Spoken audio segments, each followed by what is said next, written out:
Bearing পড়ে গেছে train চলাকালীন সময়। নতুন না, এটা ব্র্যান্ড নিউ মেট্রো রেল পড়বে কেন? ইনকোয়ারি কমিটি করার জন্য প্রেয়ার দিয়েছে এবং তার পরিবারকে কম ক্ষতিপূরণ দেওয়ার জন্য করেছে। তো দুটো রিটই আজকে শুনানি হয়েছে।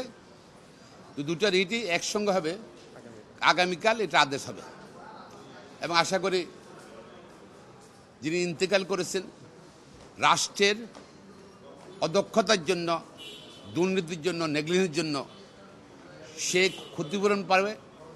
পাশাপাশি ভবিষ্যতে আমাদের পাবলিক যে অথরিটিগুলো আছে তাদের স্ট্যান্ডার্ড অফ কেয়ার, অর্থাৎ তাদের দায়িত্ব জ্ঞান সম্বন্ধে আরও যত্নবান হবেন আশা করছি। আগামীকাল এটা শুনানি শেষ, আগামীকাল আদেশের জন্য আছে। কোর্ট বলেছেন, হ্যাঁ কোর্ট বলেছেন, এটা তো কোর্ট শুনেছেন, এটা তো কোনো ডিনাই করার কিছু নাই। আপনারা তো সংবাদকর্মীরা পত্রপত্রিকা টেলিভিশন সব জায়গাতে আসছে, বিয়ারিং পড়ে গেছে ট্রেন চলাকালীন সময়। নতুন না, এটা ব্র্যান্ড নিউ মেট্রো রেল পড়বে কেন? তাই এগুলো শুনেছে।